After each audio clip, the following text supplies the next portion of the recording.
Hey everybody, welcome back to the dumbest modeling channel on all of YouTube, Pitstain Hobbies. We're back on the Fanhome Ghostbusters Ecto-1 model. This thing is sick. I love it. Click down below. The links are down there to go to Fanhome. It's on pre-order right now in the US. I'm not sure about the UK. So that means they kind of ran out of enough parts to start new subscriptions for just a little while. And parts are in production and will be on the way. So you can start soon. This photo... This is clearly from Eagle Moss back in the day, because it says Hero Collector Eagle Moss. What the? Look at that thing.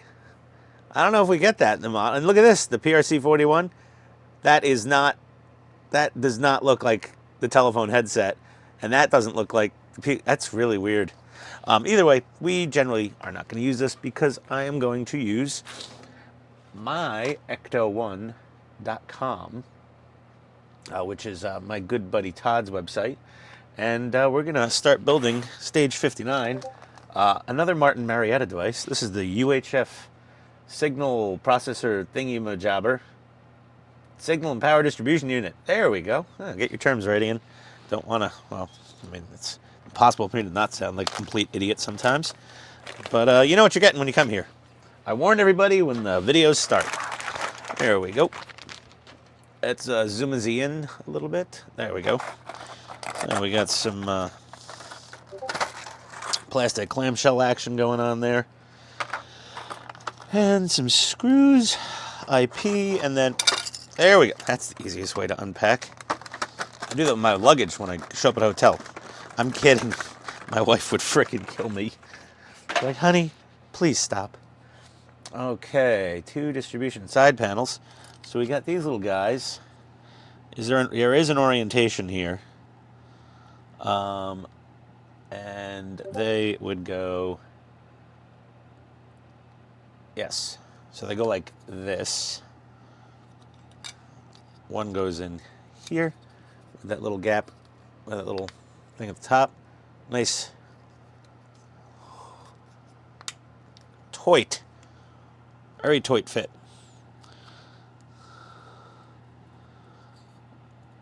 Two, one, let's see. They all look the same, I can't tell. Let's see. That fits. What's the difference between these? 1, 2, 1, 2. Huh, let me see here.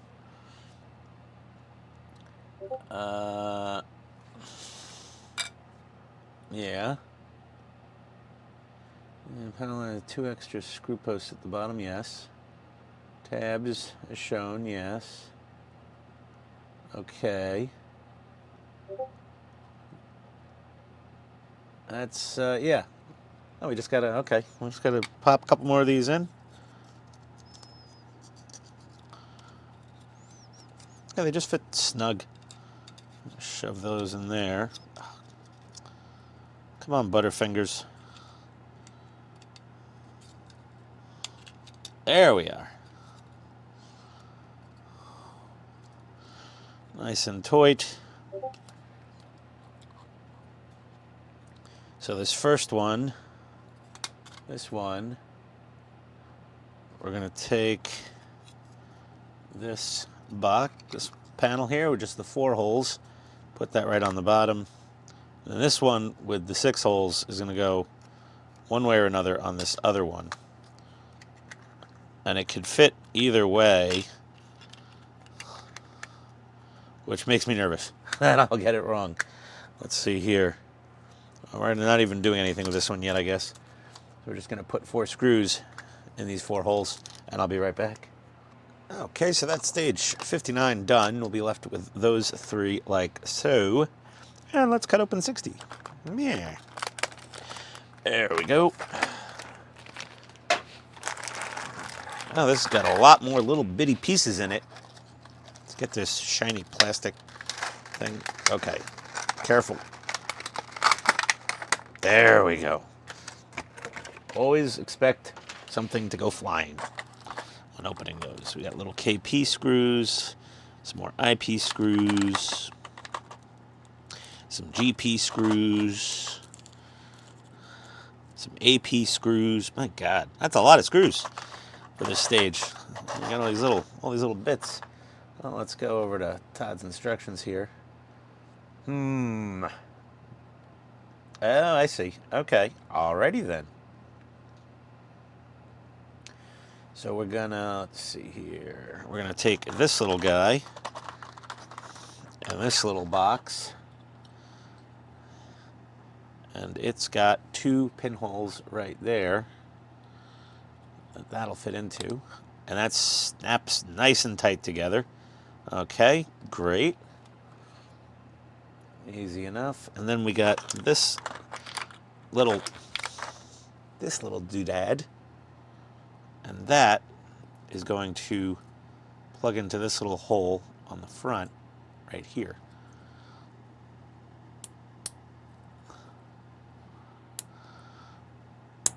Oh man, that is a tight. Oh wow, very tight fit. Oh, it's cool. It adds a nice little amount of detail there. Very tight fit. Maybe I put it in wrong. Nope, it was a circular hole. It wasn't a D-shaped hole or anything. Retrieve, and it does not have to seat fully down. There should be a tiny bit of a gap there. That is normal, it appears. Now we're going to take this little guy here, and it fits in these middle 2 holes, like that. Okay. So we didn't put that on in the last part because we need a couple of AP screws going on the bottom of there. Let's get just 2. I want 2. I only need 2, you guys. 2 volunteers, please. 2. Okay. And we're going to get the 2 screws right there, and I'll be right back. Okay, so we've got that screwed on there with the 2 little AP screws. Now we're going to take this box with all the holes facing that way and put the top on facing this way, specifically. All right, and then we need 4 more IP screws. 1, 2, 3, 4. I'll get those screwed in, and I'll be right back. Alrighty, well, that's done. Now we got to take this part. This panel's really nice, actually. Look at that. You can read all the lettering on it, all the little screws. That looks pretty nice. I like that. That's pretty cool. We're going to take that. There's 1 pin right here. There we go. And that goes into this hole just to locate it. And that'll line up these 3 screw holes right here, here, and here.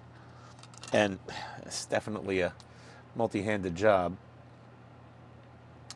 And then, let's see, we're going to put, this is a locating pin, blah, blah, blah, blah, blah. Okay. And now we need to use 3 GP screws on here. All right. So let me get, where are those? AP, IP, KP, GP. Okay, good.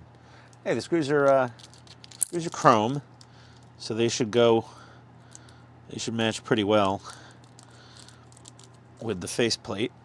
Yeah, I would, come on, just please, for God. Oh, this is a tiny itty bitty. Let me get my itty bitty screwdriver here.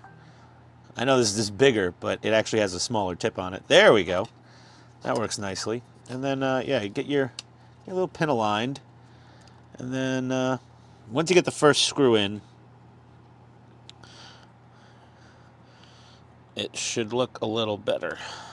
It should be easier to work on. So we're going to get those last 2 screws in. And this is a chrome screw, and these are silver screws. You can see that it's getting a little blown out by the light. See? The plastic molded in ones are silver, and that's chrome. I guess we could take a silver Sharpie, because Todd did that. And we can just kind of color a little on the face of it. Helps a little. I'll get the other 2 screws in and I'll show you a difference. With the middle one colored. Be right back. Alrighty, so they're in, and you can see the difference. The center one I painted with the silver Sharpie, and those are just, I left them as their shiny chromey finish. And, yeah, might be cool. I don't know. Leave it for now. I'm going to show you something at the end of the video that'll, oh yeah, a little surprise for everyone. Oh yeah, we like surprises. And if you can't stand to wait for the surprise, I just ruined where it'll be in the video, and everyone's just going to fast forward now. So guess what? No more surprise. It'll be random. Maybe I won't even be in here. I don't know. Just keep watching. I don't know. I don't care. People can fast forward if they want. 3 more GP screws in these 3 holes down here, and this is. I'm bad at the YouTubing. Okay, I'll be right back. Alrighty, those are together. That's a nice substantial piece right there. Now we got to get all these little metal leg plates on here. Okay, so this is the top, that's the bottom, and we put 2 on each side, and then 8 of these little KP screws go in each side. So I'll be screwing here for a few minutes by myself, and then I'll be right back. All right, you caught me getting lazy. I'm using the electric. I love this little screwdriver, by the way. This is the Fantic Nex E1 Pro, USB-C rechargeable, modern connector, and it's got pretty good torque. Better than this stupid Wow stick. This thing is weak sauce, really bad. This is great. It's in my Amazon store. I think it's like $50. There's a 20% coupon on Amazon today for it. I just looked. So yeah, you could get it for I guess $40, and it comes with all the bits. It's quite nice. Either way, I'm not trying to sell screwdrivers on here. A lot of people were shilling for Fantic, and I was like blah blah blah, and then they were on Woot one day, really cheap. And I said, F it, I ordered. I really like these Fantic screwdriver things, but all of our little plates are on there now, so that's looking cool. I like this thing. I like this model a lot. Let's see. So that's that. Now we got to cut off all these little buttons off the sprues here, and then we got some other little switchy doodads on this sprue here. So we're gonna snip all these off of there, and let's see, just so everyone makes fun of me for using $60 nippers. We're gonna break out our little god hands, and we're just gonna nip these all off and try not to lose them. Let me put them in the plastic tray here. That's some good advice, I guess. I'm gonna keep nipping, and I'll be right back. Alrighty, so I've been nippering here for a couple minutes. Let me grab one of each of these little guys. There's 2 different lengths. Oh my god, how am I gonna even show these? Let's see if you can tell, but one is a slightly shorter buttony thing, and that is a little bit longer.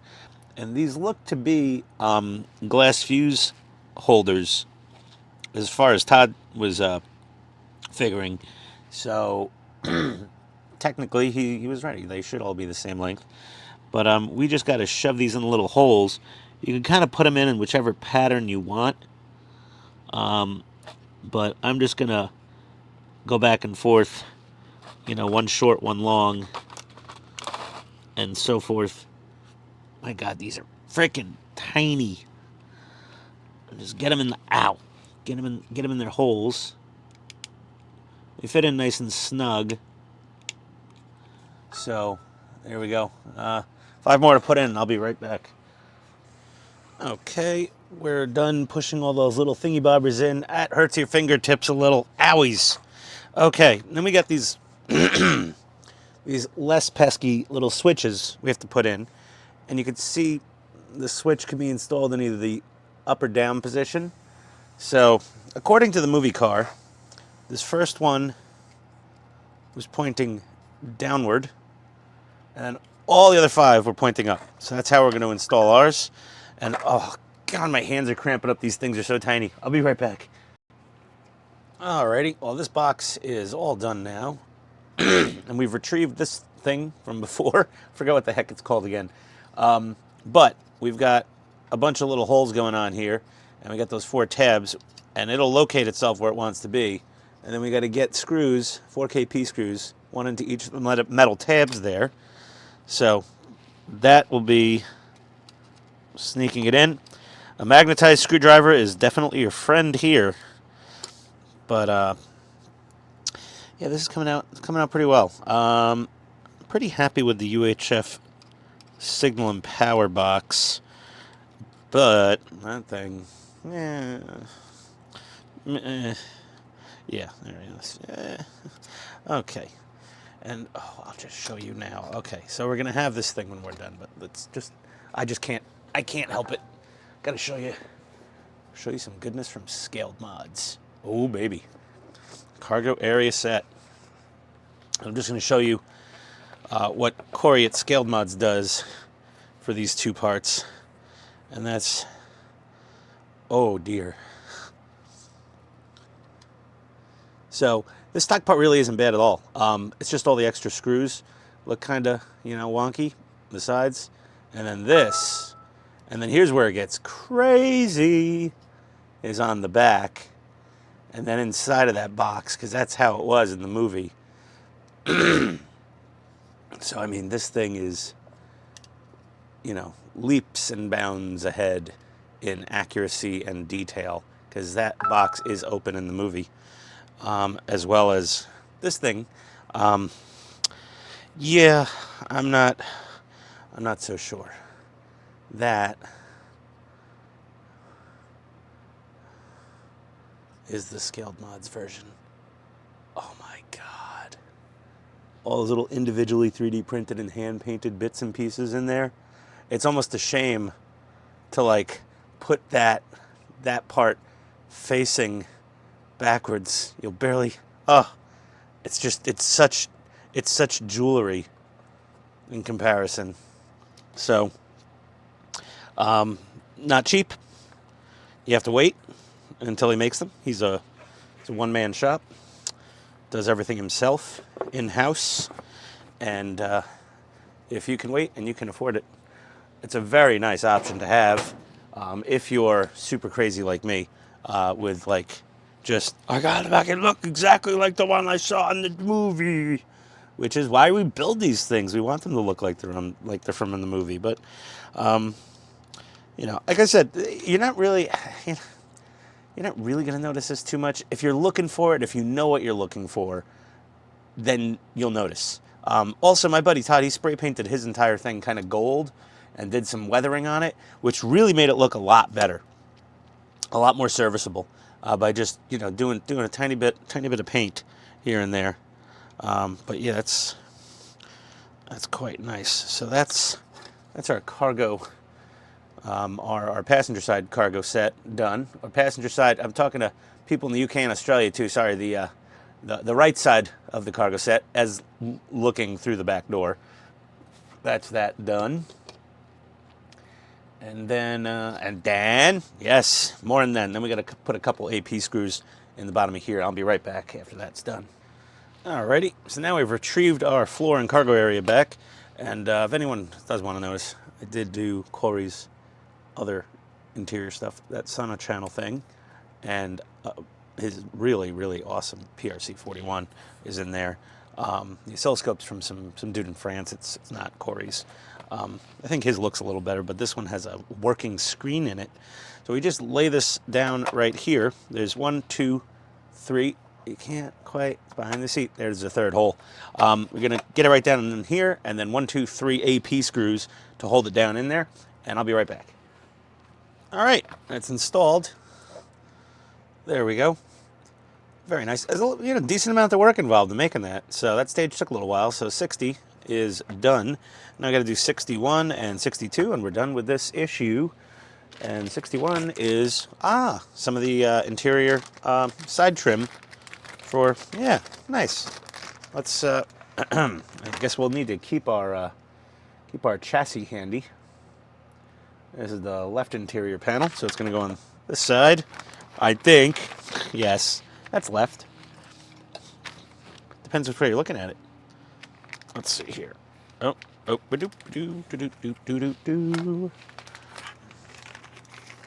this is nice. Okay, trim's pre-painted on it.